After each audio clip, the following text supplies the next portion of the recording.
There are some prepared things that you don't know about that have only been prepared for those who will wait for Him. That might have been the problem.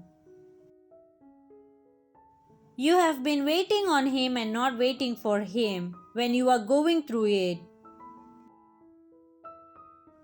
And the battle is the hardest. You might be surprised, but God will even use you then to encourage somebody else. You might be thinking, look, I am the one that needs help. I am the one that needs encouragement. Listen, God will use you to lift somebody else up. Sometimes when you are struggling the most, David was anointed by Samuel and promised by God that he would reign as king over all of Israel, a promise that took about 15 years to come to pass. In the meantime, David tended sheep. He delivered cheese. He killed giants.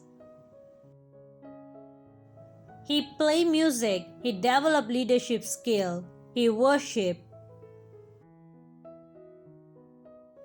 He got married. He had kids. He made friends. He made enemies. He wrote songs. In other words, he lived in the in-between times. You need to live in the in-between times as well. Don't check out of life. Are you in a place right now where you need a miracle in your life? In other words, if God does not come through for you, you are effectively dead in the water.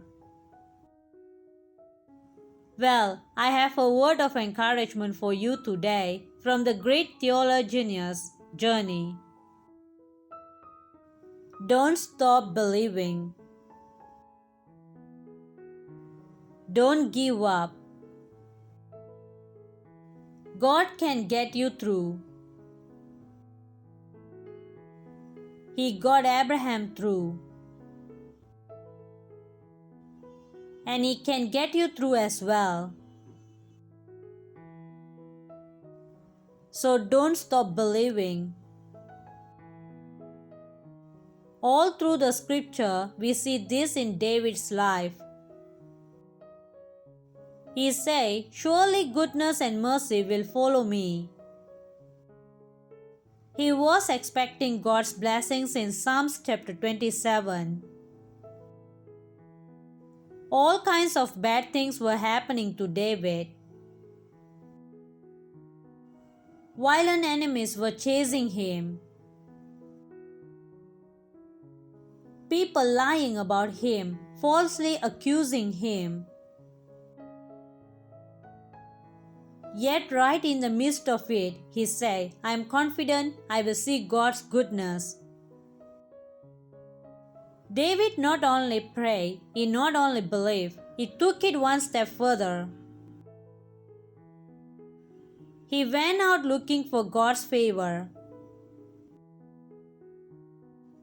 Like David, you may be facing difficulties in the natural. It doesn't look good, but when you are waiting with expectancy, you are not moved by what you see. You move by what you know. Psalms chapter 112 says, "When darkness overtakes the righteous, light will come bursting in." He didn't say it's going to trickle in. It's going to barely get there. It's going to show up little by little. No, God said, Suddenly things will turn around.